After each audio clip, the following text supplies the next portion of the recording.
B'chlal by the Seder, the Rebbe was in his own world. Somebody else led the Seder. The Rebbe would sit and do his own thing. And from what I understand, he went through the Haggadah rather quickly and more or less quietly. The person who read the Haggadah was a Yid by the name of Yankov Katz. Yankov Katz, Olav Shalom. Yankov Katz was incredibly close to the Rabbeim. He was close to the Frierdiker Rebbe, and he was very close to the Rebbe as well. He was a modern man. He was on abord. He came from Spitz Chabad. His name was Yankov Reb Shneur Zalman HaKohen. And he was always by the Seder upstairs. I think one of his sons used to say the Manishtana. He was never home for any Yom Tov. Not Rosh Hashanah, not Sukkot, not Pesach, not Shavuos. All the meals he was by Rebbe in New York, and he was always at the table upstairs. He used to say the Haggadah out loud. Somebody told me that one of his kids said that when they grew up, they didn't even know he was rich. They lived in an apartment, and Mom was a multi-millionaire, lived in a rented apartment. And they lived lower middle class. They lived on little. And when one of his children found out that their father's a multi-millionaire, they said to him, "Ta, why are we living like this?" And he said, "The money isn't mine, Uncle Katz. The money is not mine. I'm a steward." The Rebbe had in his drawer always a book of signed checks, and the Rebbe wrote in any amount he wanted, and Yankel Katz covered it. Ala Yoren. This was Yankel Katz. Benjamin Klein told me, Rabbi Klein, the Rebbe's secretary, told me that every Rosh Chodesh till other Nun Beis, the Rebbe would speak to Yankel Katz on the phone for 15 minutes. He would call in, and the secretaries would tell the Rebbe he's on the phone. They'll pick up the phone, and the conversation was, "Yankel, was machst du? Was machen die Kinder? Was macht the Vibe?" It was a social call every Rosh Chodesh for 15 minutes until Nun Beis va'ad bechlal. That's what Benjamin told me. The Rebbe would speak to him on the phone. He had a very unique relationship with the Rebbe. When I was a kid, he was clean shaven. Then he grew a little beard. Then he grew a full beard. He was a Yid Tzaddik. He was a businessman, an American, but he was a mamish Yid Tzaddik. He was a pure, beautiful Jew. And he was a chazan. He said the Haggadah out loud, and he would finish all the pieces. I heard once from Shalom Ber Veshesky Alav Shalom that they wanted to hear the Rebbe, and the Rebbe said the Haggadah quietly. The second half of the Haggadah was a little bit different. I'll get to that later on. So the Bochum used to poke him that he should say the Haggadah more quietly. He never got the message. He never understood why he was being poked and pinched. But he was the chazan. He said the Haggadah out loud. It was pretty quick. The Rebbe's Seder was not very eventful. No one sat and said, and the little kids didn't come up and show what they got from school, and the Seder was quick. Once they started to read, they read from the beginning to the end, straight. Somebody has to ask the Manishtana, and then of course, as the custom is, everybody reads to themselves. Like it says in the Rebbe's Haggadah, you're supposed to say Tatech vil by the Fregn Fir Kashis Manishtana, and you translate it to Yiddish. Even if you don't have parents, Achman al-Itzlan, we say the Manishtana with the Yiddish. Anyway, so the Rebbe made Kiddush, and I heard from people, and the Rebbe made Kiddush very quietly. The Rebbe's and Chayamushka would appear in the doorway, the women were in the other room. And they basically did their own thing. The Rebbe didn't send the Rebbe's in Matzah. The Rebbe sent their own Matzah and their own water. The women had in the kitchen their own stuff. The Rebbe did his thing. And the Rebbe, from what I understand, the Rebbe did not send her wine or sheyurim. She took it to the kitchen. But during Kiddush, the Rebbe would appear in this doorway. Somebody told me he watched it. The Rebbe said Kiddush. Nobody could hear it. It was very quiet. And the Rebbe answered Amen and all the brachas. She was the the Rebbe's Kiddush that nobody else could hear. The Rebbe made Kiddush and then went to wash for urchatz, right? You don't make a bracha. So somebody told me he saw the Rebbe taking a kvart, washing his hands a little bit to clean off the wine. Then he dried his hands and then he washed. You wash like you're washing for bread, right? With all the chumras, you wash 3 times and all the other stuff, but you don't make a bracha. The minig by Karpas, as you know, is the Rebbe ate dafka tzibele, not a potato. And Mistami, you've heard the story from him, from Mendel Notik. Api alocha, you need a vegetable. Min yerek. It could be anything. The min hagenu to take botzel, to take onion. The Rebbe's Achei Temimim said that in Tafshin Aleph, 1941, the Rebbe spent a lot of time making sure that he had all the meaning for the Seder. It was the middle of the war. That was in the south of France. The Nazis already occupied France. But the south of France was under the Vichy government. And the Rebbe went to get wine from one place, a matzah from another place. The Rebbe worked very, very hard to get all the minim. And at some point, the Rebbe was talking to me about matzah, and they arranged matzah, and then the Rebbe said, "Vertracht." The Rebbe became very thoughtful. The person said, "What are you thinking about?" I'm trying to think where I'm going to get an onion for the Seder. The Rebbe Achei said that they had potatoes. And the Rebbe said that because it says in Minhagim it's supposed to use an onion, the Rebbe told Mendel Notik with emotion. She became emotional. She saw the Rebbe get on a trolley to go and look for a piece of onion. And she said, "Ich hab nicht gewusst, ich will am zweiten Mal sehen." The Rebbe went to get an onion with Mesiras Nefesh, and the Rebbe Achei said, "I wasn't sure if I'd ever see him again." And for what was he being mahaded? You know, we all know the story with the esrig that they went into Italy to get a Calabrian esrig. But an esrig is a mitzvah to say the onion instead of a potato. The Rebbe went to get an onion because it says in Minhag it's supposed to use an onion, not a potato. It doesn't use an onion. It doesn't say not to use a potato. In the middle of a war under Nazi occupation, because as they stated in Minhagim, and Baruch Hashem, he came back with the onion. And the minig is that you after you eat karpas, you don't put it back on the kaida, right? The kaida is missing one of the 6 minim. The Haggadah went quickly. Everything by the Rebbe was done very tzniistic, right? Nothing was very, very. The gestures were always very fine. You know, we don't pick up the kaida. We say, "Hey, Lachmani, you just touched the matzah," and throughout the Seder, that's how all of the things are done. It's all done very, very edel. Everything by the Rebbe was always done in a very, very edel way. I mean, you know the Minhag with the Seder, right? You keep the matzah, you break the matzah. Yachatz, you break the matzah in half. And by the way, the Rebbe had 2 pillows. The Rebbe had a second chair. Next to where his seat was, and on the chair there were 2 pillows, and he would lean on those 2 pillows. You must understand that during the lifetime of the Friedrich Rebbe, no one did a Seder. Only the Friedrich Rebbe.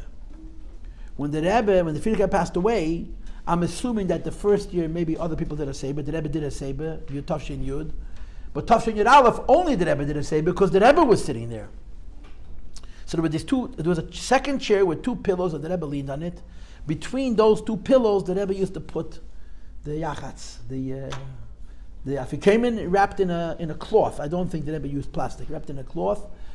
Didn't have this, What one? any guest didn't There was always at least a many people by the Seder. It was upstairs from Friedrich and Rebbe in the Dira. Yeah, but they didn't do a Seder. Nobody did a Seder except the Rebbe, right? No one did in front of a Rebbe. No one does a Seder except for the Rebbe. And so then, once you have the broken middle matzah, as you know, the whole idea of the Pesach Seder is you say the Haggadah on the broken piece. You know, there's a sheet of the Vilner Gaon, who holds that by the Seder you should have only 2 matzahs. Nobody does the gra. I mean, today there's some misnagdim Machon, but no one does Shitas HaGra. But the Shitas HaGra, so why do we have 3 matzahs? Kohen Levi Yisrael, because you have to have 2 shleimes for Lecha Mishneh, plus the broken matzah on which you say the Haggadah. The Gra Tainid, that on Pesach night the broken matzah is whole. You only need 2. And in Pnimis HaNyanim it is gehalten, you know, in Halacha, in Minig, you'd use 3 matzahs, but the Gra held you have only 2 matzahs, because by Pesach the broken is whole. And the Darke Shal Ani Beprusa, a poor person can't afford a whole loaf, he's a broken piece. So the whole Seder is set over the middle matzah, which means if you have a kaida, the middle matzah is sticking out so you could see it. But every time you go near the wine, you don't want to embarrass the bread, so you push the matzah inside. So what happens is you do yachatz, right? You break the middle matzah, and you leave it out. And then you say, hey lach ma'anya. Then you push the middle matzah in, because you pour the second cup before you say manishtana. Right? And the manishtana you say on the kos. And like I said, I think one child would say the manishtana by the Rebbe, and then everybody else would repeat by themselves, like it says in the Minhagim, that even afilu misha ein leyav, you're supposed to say tate ich will by the frecken vir kashes manishtana alayla azem yikol alaylas. You say it in Yiddish, just like we do it. The erste kasha is right. Jemchol eilas tzveimol eimol karpas, the whole nusach, and then you finish off tate ich will by the frecken ich habe die gefrekt vir kashes. You have to give me a teret. So the Rebbe also would say the manishtana with the Yiddish to himself. Everybody would say it, and then when you got the Avodah Mayinu, the matzah came out, and it stayed out till Vihisha Amda. Vihisha Amda, you're supposed to pick up the becher, right? So then put the matzah back in, and you hold the Vihisha Amda. Then they put the becher down, and you took the matzah back out. And for the whole Seder, the matzah was exposed. The middle matzah was exposed. That's the minig. Okay. Why in the Rebbe's Haggadah doesn't say the last sentence? Doesn't say what? The last sentence. Which last sentence? It It doesn't say the whole thing. It just says v'chulu. It doesn't say the whole fir kashis in Yiddish. It says v'chulu. The extra kashi is v'chulu. Right? So it's mistama minig yisrael sabbath. Probably it's an old custom. I don't think the dalet kashis v'mir fregin is exclusively Chabad. I think it's a minig yisrael by European Jews, but I don't know. It doesn't say the whole nusach in the Rebbe's Haggadah. It says v'chulu. Now the next time the Rebbe would cover the matzah was by Dom va'eich v'simmer sashim. Remember that part, right, where you pour off wine? You cover or uncover When? But any time you touch the wine, you cover the matzah. You put the matzah in. Interessant. You're supposed to use a broken keli, right? So I use a plastic bowl. The Rebbe they had a chipped keli, and the Rebbe put it on the floor. They didn't put it on the table. They put it on the floor, and he would pour from his place little drips into the keli on the floor. Now, I tried that. I had a puddle. All the wine that went into the keli. But the Rebbe's wine, when he told him to go into the keli, it stayed there, you know. You pour it off 15 times. It's one of the only places in the Seder where it says Api Kabbalah why you're doing it. No one understands the Kabbalah, but it's written in the Haggadah. And then, of course, the minig is you refill the becher right away. Isn't it a thing to either pour a lot by each pour or a little? A little bit, not a lot, a little. You pour a lot because you don't have to control the wine. That's why you pour a lot. A drop of that. You know, in other communities, they don't even pour. Mike Zaidi, who's not a Lubavitch, used to do with his finger. So he took off a drip. You don't do this. The pashtus, because it's not It's not menschlich. Should we try to pour it? You pour as little as possible, yeah. If you try, you should try for Mashiach to come. That's what you should try. How much wine you pour off your becher is, it's not that big a deal. Anyway, they never finished pouring the wine. He put out the becher. The matzah came out again. Until you say matzah zu morer zeh, right? Pesach matzah morer. So it says in the Haggadah that obviously I didn't see the Rebbe do this, but I'm assuming the Rebbe did what it says in the Haggadah. You don't pick up the matzah, you just hold matzah shniya vashlishis. You hold Levi and the Yisrael, I think, until you say the second zu, right? Matzah zu she'on echel shoma al shom, the second al shom. So for a few seconds you hold the matzah, then later you hold the morer, and then you say lefichach, right? Lefichach anach chayavim. And then after lefichach, there's another paragraph. B'chol der v'der, right? Am I right or wrong? How does it go? I forgot to say that Haggadah. But at some point, you pick up the becher. So at the point that you pick up the becher, the Rebbe again cover the matzah, and then you say the beginning of Hallel. Remember, he said the beginning, the first two paragraphs of Hallel, and then there's a bracha. And again, the Rebbe would pick up the bracha, the cost when he made the bracha, and he would drink it, do a Seder. This was the Haggadah. The Seder went, from what I understand, the first half of the Seder went quickly, and it was quite uneventful. There was not a lot of talking. They said Haggadah. Then the Rebbe went to wash, and the Rebbe ate matzah. It's an interesting thing to know. I heard someone describe the Frierdiker Rebbe. The Frierdiker Rebbe was very physically limited, and they had to find the Frierdiker Rebbe thin matzah, like Pashken Nessen.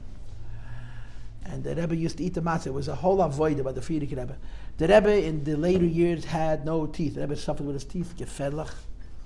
And the Rebbe suffered through the matzah. Yisrael, Shmotkel Zogazunzain says that there was a pella by the Rebbe. He ate matzah, and there were no crumbs. When we eat matzah, there's a kapat is farchazet. You know, it looks terrible. The Rebbe ate matzah just like we do, and no crumbs. The Rebbe would hold it and just continuously eat. You eat from the Kohen and the Levi. A kazai is from the Kohen and a kazai is from the Levi. By the way, I might as well tell this to you. If you don't have your own kaida, you do not need two kazais for matzah. Matzah is a kazayis de'eraisa. Koyrech and afikoymin is a kazayis de'rabana. Now, how much kazayis de'eraisa? You used to say a kazayis de'eraisa is a half a matzah. Kazayis de'rabana is a third of a matzah. According to Rabbi Broin, so sagen gesund und stark, a kazayis de'eraisa is like a quarter. And a kazayis de'rabana is even less than that. In other words, we're eating far too much matzah when we eat matzah. No, it doesn't matter which bakery. He actually uses a Williamsburg bakery, but okay, we're not going to go into that. But we used to eat very large shiurim. We said a kazayis was a. If you don't have a kaira for moitzi matzah, you need one kazayis de'eraisa. You need two kazayis if afikomen, whether you have a kaira or not, Because afikoyman, you're eating one kazayis against the matzah and one kazayis against the Pesach. But for moitzi matzah, the reason those who have a kaida need 2 kazesim is because it's a suffix whether you need the kohen or the levi. So you eat both. And ideally, you're supposed to eat both together. If you can't eat both together, you eat one at a time. But we eat far too much matzah. I forgot the numbers, but I think a kazayis de'erais is a quarter of a matzah, and a kazayis de'rabanan is a sixth of a matzah, which is not a lot of matzah. It's not a lot of matzah. The Rebbe ate small shayurim. I heard from people. The Rebbe ate small shayurim, and he also used to leave over. Mother, the Rebbe ate very large shayurim, incredible large shayurim. I read someplace that the Rebbe in his kaida used to use ground muttered, a fistful of ground muttered, and also whole pieces. So one year, the Rebbe Achei Temimim was preparing the Seder, so she put down by the Friedrich Rebbe and his plate also pieces. And the Friedrich Rebbe saw the Rebbe Achei Temimim do it, so he smiled and he said to the Rebbe Achei Temimim, "Ich darf das nicht. I don't need it." In other words, the Friedrich Rebbe knew that the Rebbe puts into his mother the ganze sticker. The Friedrich Rebbe didn't do it. I don't know what the Pnimius Adovid is, but that's the story. The Rebbetzin used to prepare for the Seder for the Rebbe, so she put on ground muttered and pieces. And the Friedrich Rebbe smiled and said, "I don't need it. I know you." In other words, the whole implication was, I know your husband does, but I don't. When the Rebbe ate muttered, he couldn't catch his breath. I heard this from many people. He ate copious amounts of muttered. The matzah was small shiyurim, and that's the Reise, and the muttered, which was the Rabban, and the Rebbe ate many kazesim of muttered. When the Rebbe ate muttered, it was bitter, it was muttered. Then there's Kerech, and then there's Shulchan Aruch. Shulchan Aruch, the Rebbe of course started with the egg, as our custom. And the same story, the Rebbe used to roll the egg on the table and the peel off the peel, and everything the Rebbe did, even simple things were done very elegantly. The Rebbe did not check the egg. From what I heard, the Rebbe used to eat the egg whole. He would dip it into salt water, he would eat it whole. Al pi halacha, you can eat it in one, you just put the whole thing in your mouth. Al pi halacha, two kazesim is in beya, is not considered disgusting. The Rebbe would eat the egg slowly, but the Rebbe did not check the egg, which is a pella. That was a Frumi Yid, right? Al pi halacha, there's a chazaka, the Rebbe didn't check the egg. And then was Sudas Yom Tov. What do you know about Sudas Yom Tov? What's outstanding with Sudas Yom Tov? First of all, the Rebbe used to put salt on his fish. I'm sure you've heard this before. You could not see the fish. Ishke Ganzer told me like snow. They put crazy amounts of salt on his fish. And I think he did this a whole year, not just Pesach. But a whole year, I don't know how many people would see it. The Rebbe put so much salt on his fish, literally you saw salt. Salt, enormous amounts of salt. After the Rebbe's heart attack, the doctors told the Rebbe he can't have any salt. And at some point, the Rebbe said, I need some salt. So they had to make some kind of an accommodation. But the Rebbe used to eat crazy amounts of salt with his fish. B'chlal, it's known by tzaddikim, fish is a big situation. Because they say that the neshamas of tzaddikim are galgal in fish. But that's the fact. The Rebbe ate salt with fish. He ate salt with a little fish. That's the way you can describe it. And the other story, what you say about the Seder is, at the Rebbetzin, Pesach, we're so careful about Shluya. The Rebbetzin, the Chamedina, dripped egg whites into the soup so it should look like noodles. So when the Bacher served the Rebbe, he said, as a joke, lukshin. And it wasn't lukshin, it was egg white. And some people do it. How important is that lukshin? But some people drip egg white into the soup, so it looks like it develops like little strings, like a lukshin. So the Rebbe pushed the soup away. Now you have to understand, if the Rebbe didn't eat, nobody ate. Because the Seder by the Suda it was really uncomfortable. Zalman Jaffe says, I was by the Rebbe Seder, the Rebbe was a man who was into Simcha. It was the most nervous meal I ever participated. Everyone's sitting over there, their best behavior. So there was nothing natural about that meal. And he said to the Rebbe, I don't understand. You talk a whole day about Simcha. This is the most depressing meal I ever had. The Rebbe said, okay, you should start the singing. So he would sing, and no one sang with him, Chas v'Shalom. And he couldn't understand the Rebbe is so into Simcha, and how come the Chassidim was so close to the Rebbe are sitting there, because they were sitting next to the Rebbe. It wasn't so comfortable. So when the food was served, they would give the Rebbe first, and the Rashag second, or at the same time, sort of. The Rebbe didn't touch the food until everybody at the table was served, and the waiter sat down. And then the Rebbe would eat. The Rebbe didn't eat very much. As soon as the Rebbe put his fork down, everyone else put their fork down. So the Rebbe used to play with his food. He would eat a few bissen, and then he'd push it, play with his food, so people should be able to eat. So if the Rebbe pushed away the soup, nobody ate soup. So the Rebbe said, no one's eating the soup. And the poor Bacher who said Lakshan. So they told the Rebbe it's not Lakshan, it's egg white. But the way it's understood is, but there's a Bezakt in Beis Rivka, Shaila is treif. In the Rebbe's house, a Shaila is treif. I read someplace that there was a Shaila on a chicken. A Shaila on a chicken. But before Yom Tov. So the Rebbe Tzlach sent a Bacher with the chicken to Reb Shmuel, who was the Rav in the house. So he comes downstairs, he shows the Shmuel the Shaila. Now this Bacher, they can't lend it. And he knew that the chicken was kosher. Whether it was chicken, if a chicken with a broken leg, if it's a dark color, it means it broke its leg before it died and it's treif. If it's a lighter color, that means the leg broke after it died and it's kosher. He knew it was kosher. So he comes and says, Shmuel the kid, Shmuel says, it's treif. And the guy says, I don't understand. Everybody knows that this is kosher. Rabbi Shmuel said, in Beis Rivka, Shaila is treif. Shmuel Levittin. In Beis Rivka, if there's a Shaila, it's treif. So somebody said to the Rebbe as a joke, that it's Lakshan, so the Rebbe didn't eat the soup, and nobody ate the soup, and that was that. And the Rebbe Tzlach could complain all she wanted, but that's what happened. And they served kampot, they served in the Rebbe's house dessert. If it was close to 1 o'clock, there was no Shulchan Aruch. The Rebbe was very careful to eat the Afikomen on time. And if there was no time, he just went to Afikomen. The meal could take 5 minutes if necessary. If there was more time, they would eat. People would even ask questions during the meal, and sometimes the Rebbe would answer. But if it got close to 1 o'clock, whatever time Chatzos was, the meal was basically curtailed, and the Rebbe went to the Afikomen. I've heard from a number of reliable sources that the Rebbe was careful about Chatzos the second night also, which is very interesting, because it says Beferish Menhogim that the first night you're makatzer because you want to get to Chatzos on time. The second night the Rebbe were maidech, but the Rebbe was careful about Chatzos both nights. Again, the Rebbe's Afikomen. What's Afikomen? Afikomen is about a little bit more than a half a matzah, right? It's only Levi. Afikomen, you have to have 2 kazesim. And the Rebbe would leave over. The Rebbe didn't even finish it. Which meant, this is so interesting, the Rebbe's shurim of matzah were much smaller, certainly than the shurim. We grew up eating so much matzah, by the time the Seder was over, you were bloated. It was not normal. We had a half a matzah for moitzi matzah. But you have 2 half matzahs, one from Kohen and one from Levi. And then for Keirach you ate a third of a matzah divided in half. And then for Kemen you ate 2/3 of a matzah. It was an enormous amount of matzah. The Rabbi Brian has made this shura much smaller, and I think he's probably saying the correct amount. We eat far too much matzah. You don't have to eat. If you finish a Seder, unless you ate too much Shulchan Aruch, you shouldn't feel sick after the Seder. It's not the way the religion is meant to go, even though most people feel that way. Even if they didn't eat too much matzah, the wine, But the Rebbe ate small shurim of matzah. Small shurim of matzah. Then they benched. Now I want to throw something in here, which I don't know this for a fact, but I'm willing to gamble this. You have 4 cups of wine. And our minig is, it says in the Haggadah, you finish the entire cup, and you finish it in 1 gulp, if you're able.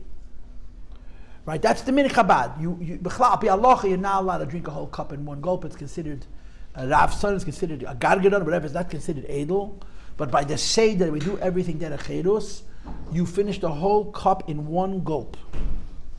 Now the problem is, if you empty your becher, now you have a little bit of shuri, the wine, the cup is dirty. The second cup of wine, you just refill it.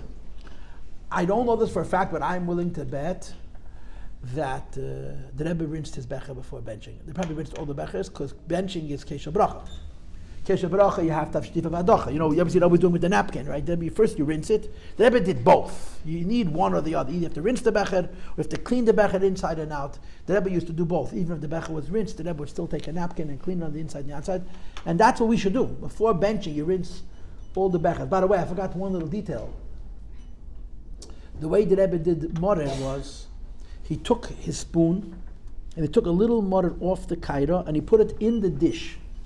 In the dish where his wine was kept, there was a little wine in the dish, and would put the morer into the dish and mix it with the wine, because, as you know, we're crazy about shruya, and we're worried about water and wine. So on the kaira we put what's more or less dry chareses. The chareses we put on the kaira is apples and pears and nuts. We do not use cinnamon, we don't use ginger, mechashash chometz, even though it's brought in Shulchan Aruch, and you don't put the wine in before. The wine is added to the chareses b'shas maaseh, and only for morer, because morer you're eating without matzah. So kairach, when you do charaises for koirach, you take that more or less dry charaises, you put it on the mortar and you shake it off. But mortar, the Rebbe used to take the little bit of charaises, put it in the bottom of his becher, and mix it with the wine so it had a little moisture, and the Rebbe would dip the mortar into the charaises in his dish, and that was how the Rebbe had charaises. Anyway, so they were benched. Now the other thing which is interesting is Keish Eliyahu. It's very strange. The Keish Eliyahu in the Frierdiker's house was a glass cup. It's really interesting. It was a glass cup. It wasn't even a silver becher. And the Rebbe used to fill it himself. Now, there's a shaila whether you fill it before benching or after benching. By the Rebbeim, sometimes before, sometimes after. But the Rebbe said in the Sikha in the later years, I was there, I remember, that because Mekoch gets the Mashiach, all my times the Mashiach, for sure you should fill the becher for Keish Eliyahu before benching. That's the custom. Before benching. And again, I was not upstairs and no one ever told me befedish, but I'm going to assume that at some point at least the Rebbe began to fill the becher for Keish Eliyahu before benching. Go ahead. Until what year the Chassidus, were Chassidus by the Rebbe Seder? Until the Rebbe Tzlach Medina passed away, which was Tafshin Lamed was the last time, 1970. And then the Rebbe was alone with the Rebbe. I told the girls in the other group, this is a rumor, but I think it's true, that in Mem Ches, Ari Halberstam, Olav Shalom, invited the Rebbe to his Seder. The Rebbe was going to sit by himself at the Seder. So he knocked on the Rebbe's door and he asked the Rebbe to come to him to the Seder. And the Rebbe said with a lot of energy, the Seder I'm going to have with my father-in-law. The Seder I'm going to have with my father-in-law. And the Rebbe made the Seder in his room all by himself. And the Bocharim who were there could hear the Rebbe say Haggadah. The Rebbe said Haggadah loud. The Rebbe Seder went relatively quickly. A kid said, you bench, and then you do Shvei HaMoscha, right? So if you know the history of Chassidim, you take a candle, if it's not Shabbos, take a candle, you go to open the door. The Rebbe never went to the door. Somebody else opened the door, the Rebbe sat by the table. In other communities, they stand up, you know that. They stand up and they say Baruch Haba. We don't do any of those things, we sit.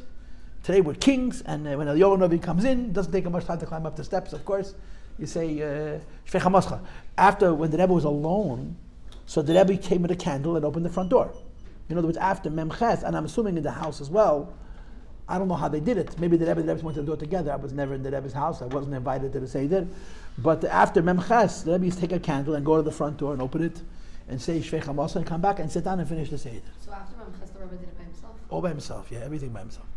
Now the part of the Seder that everybody talks about, you must remember, I got last year Yisrael Shmotkin to sing a part of it, and I'll be happy to send it to you. He made a recording, and I made sure to send it out to as many people as possible. If you're interested in listening to it, I'll be delighted to send it. I'll send it to one of you, and you'll send it to the whole group. The second half of the Seder by the Rebbe was a totally different Matzah. The first half of the Seder, the Rebbe went through quickly and very quietly. The second half of the Seder, and there's more than one person, Yisrael Shmotkin describes it. The Rebbe used to say the second half of the Seder slowly, and with a niggin, and it was the closest thing to Dveikus, that's what he described.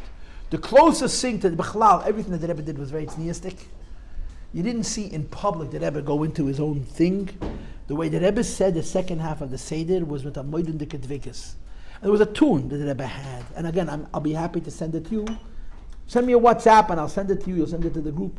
He doesn't sing the whole thing, he just doesn't remember. I have this fantasy to get someone to sit down and sing the ganze Haggadah, they don't remember.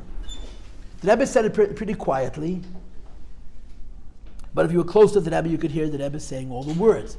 And some years, the whole oilam finished, and the Rebbe would continue saying it until he finished, and that was an experience. My father remembers this. The Rebbe used to sing the second half of the Haggadah with a special tune, and people who experienced it remember it. There was a very special moment by the Rebbe. I can't noch machen dem Niggin, I'm not even going to try, but the Ki Le'olam Chastes, right? They would sing, Hey Dol Hashem Ki Tev Ki Le'olam Chaste. He was always emphasizing the Ki. Often, Fitcha often. He also sings the Haggadah. And you can Google it, you should know. You can Google, you can see, there's beautiful stuff on the internet today. There's a Oiv Chaim. They have Shlomo Zarchi, mit Yisrael Shmotkin, mit Adrite describing the whole Seder by the Rebbe. If you'll Google the Rebbe Seder, for sure on YouTube. I mean, I'm not trying to say that you should have access to these in Yonim, but if there's a way you can get in just to download, I saved it. There's some beautiful, beautiful stuff online about the Rebbe's Haggadah from people who were there. I'm telling what I heard from other people, but you can hear descriptions from people who were present. So Fitcher often describes how the Rebbe sang it. He sings it very sweet. I played it to my father, and he turned white. My father, by the Rebbe, said that many times, I'm assuming, but he listened to Fitcher often sing. He said, that's the Rebbe, that's how he sang it. So one year, the Rebbe sang 3 times. The Rebbe was banging on his knee, I think. Le'eisei nifloes gedeles levadei ki li'ei lam chased again. Le'eisei nifloes levadei. 3 times. Who knows what the meaning of that was? The Rebbe should show such a gilui. But the Rebbe used to sing the second half of the Seder with this tune, 1 pasuk high and 1 pasuk low, and it was an experience. All I can do is tell you what I heard from other people. I can es nicht noch machen. I'll be happy to send you this audio that I have. Rabbi Shmutkin was kind enough to do it. But it's not complete. It's just, he's trying to repeat the psukim as he remembers them, but he's not sure how he remembers them, you understand? Other years, by the way, when the Olam finished, and the Rebbe realized that everyone else was finished, he would rush through it. Some years, the whole Olam finished, and the Rebbe would continue doing his thing till he finished. Other years, when the Rebbe saw that everybody else was done, so he would rush up. Now the end of the Seder is the Shana Bab Yerushalayim, and then you make an alagefen, and then you pour the wine back into the Yonah of his cup. So the tzelt amaise, the tzelt as in Tafshin Yud. In Tafshin Yud, the Rashag wanted to do it. Now apparently the Rashag understood a little bit what's going on. So he picks up the becher and he starts to pour back and forth, and in the middle he turns to the Rebbe and says, "I'm lost. I don't know what to do." And the Rebbe took it from him and finished it. I heard from people that it took many minutes. How much time did it take to pour wine back into a bottle? How much time? How much time? A few seconds, yeah? The Rebbe had 3 cups. He had the bottle, Keshel Yo, and his becher. And he poured some wine from the bottle into Keshel Yo. Then he poured it into his cup. And then he poured a whole spiel. It took him 10 minutes. He's pouring and pouring and pouring and pouring. You know, if you wanted to keep track of which he poured first and second, you would be confused. Apparently it's an inyan pnimi. It's a seid as Achve seid. And again, the shmua is that the first year, before it was official that the Rebbe was the Nasi Ador, the Rashag tried to do it, and in the middle he turned to the Rebbe and said, "I'm lost, you take it over." In other words, he knew that he doesn't know what he's doing, which is an incredible madrega of knowing. But and while the Rebbe is pouring the wine back into the becher, we would sing Keliyata. So this is why, girls, the niggin associated with the first days of Pesach is Keliyata. I mentioned this to you when they did Maim Shalanu. When the Rebbe did Maim Shalanu, we sang Keliyata. The Rebbe used to go down from the Haggadah, they would sing Keliyata. The Rebbe would stand by his door. The niggin of the first night, Pesach, was Keliyata. Sometimes they would sing Keliyata like a march, or the Rebbe would swing his hand, they would sing Keliyata very quickly. It was the niggin of this Dorim because of this reason. Now, one of the most beautiful things in Lubavitch, which I also do not remember, was that after the Seder, there was a Fabringen. Tafshin Yud Aleph, it was both nights. I don't know what time it was, but the Rebbe came into the shul holding the Haggadah, and he sat down. There's a regular place where he verbringt. You couldn't drink even water, right? Until the morning, you don't drink any water. The first year, Yud Aleph, was both nights. The Rebbe came downstairs and he spoke Sichos. And they sang Negunim. It was a Fabringen. You didn't touch any food. My father was not there the first few years, but he says he remembers that they waited till Aleisa Shacher to push it, drink water. They knew they had a chesm of Aleisa Shacher, thinking a bit of the Wasser. But they were all night, till the morning. So the first year he did it both nights, and after that he did it only the second night. Upon him, the Rebbe realized this is too much for the mention. Rabbi Yossi used to chaz, Rabbi Yossi has anochas. How he did it, nobody knows. It's the middle of the night, you're bloated and drunk. You drank 4 cups of wine. And today they have wine which is almost like grape juice. They didn't have that in the olden days. It was wine. And Rabbi Yossi kept track of all these sichos. He read Hanochas all the years. The first night, the second night, then later on it was the second night. After that first year, beginning in Tafshin Beis, only the second night, 1:30, it became official. Just like Shabbos at Nun Fabringen, it was officially 1:30.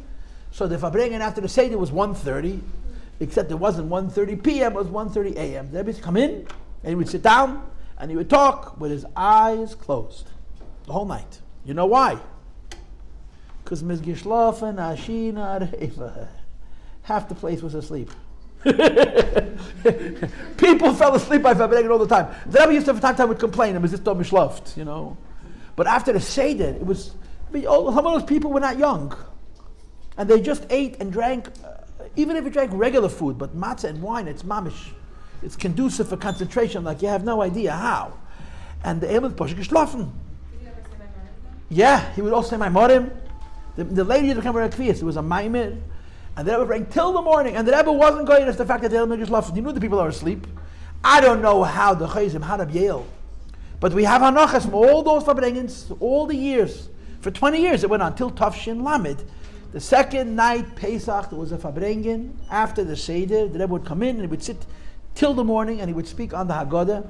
If you take all of those Fabrengens together and you arrange them, you have a thorough Pirush of the Rebbe and the entire Haggadah. For sure the first half and probably good portions of the second half. Because every year he would speak on different pieces.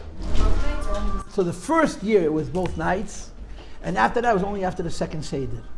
Now, for those who do not know, the Rebbe taught V'hisha Amda.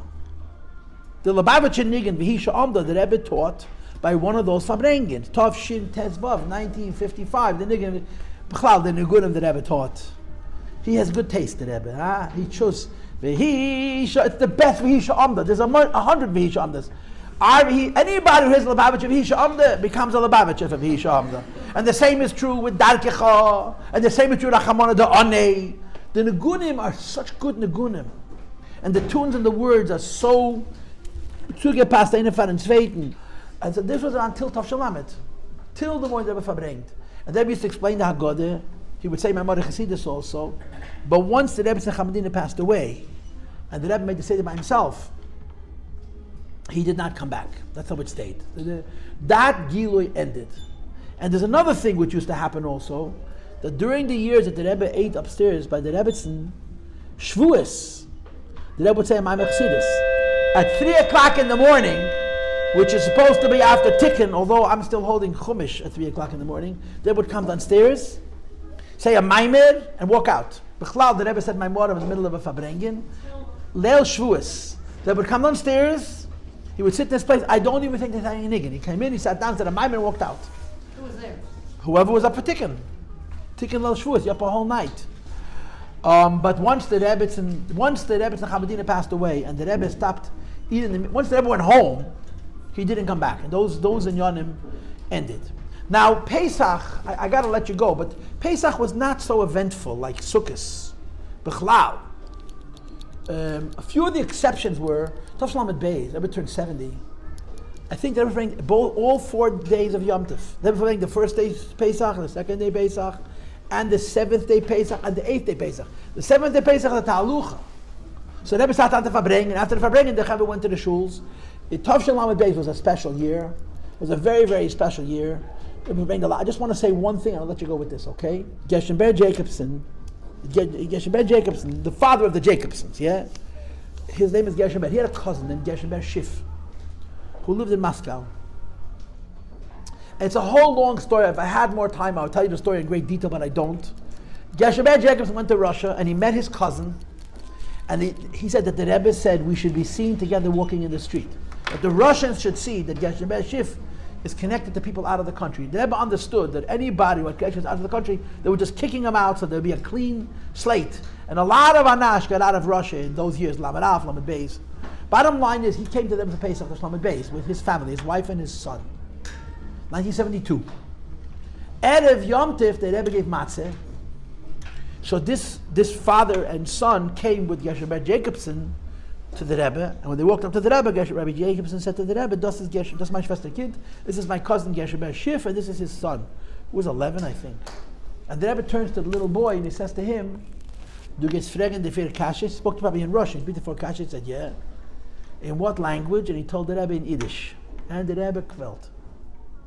The next day, the first day Sukkot, which was Lamed Beis, Shas HaShivim, which was a very special year, the Rebbe verbringt. Now Geshem Ber Schiff decided that his son was so young, and it's America, that means you have 2 stardom, That night was a second Seder. The kid was up to who knows what time the night before. They should let him sleep. Unbeknownst to him, his wife woke the baby up, woke the little boy up, and took him to the Fabrenk. In the middle of the Fabrenk, the Rebbe says that there are children here from Russia. Let them come up on the bimmer, und sie sollen fragen die 4 Kashas in Yiddish. And if they're not here, their fathers should come for them and say the 4 Kashas. So Geshem Beis Schiff knows he put his son to sleep. So he gets up to walk up onto the stage to fragen the 4 Kashas, and he sees from the other end of the room his boy walking with his cousin. His wife had woken him up and taken him to the Fabrenk. And these 2 little boys, I can't even imagine it, stood right next to the Rebbe. It was Yom Tif. There's no video. And they said the 4 Kashas in Yiddish. To the Rebbe, this was a kid living his whole life in Russia. So fragen the 4 Kashas in Yiddish. When they finished the 4 Kashas, the Rebbe jumped out of his seat and he started to sing in Russian. Uvad Yemin, I don't know how to say the words correctly. Uvad Yemin, Yehutonim Uvad Yemin Nezgadit, which means basically, in fire we won't burn and in water we won't drown. You know, we Chassidim are radicals, so we say extreme things. But the Rebbe sang those words. In fire we won't burn and in water we won't drown. When the Rebbe says those words, it's because it's true. That's how the Rebbe felt. A Yiddish kid living in Russia can ask the 4 Kashas in Yiddish. That's not burning in fire, that's not drowning in water. Okay, I'll let you go. Okay, I'll see you.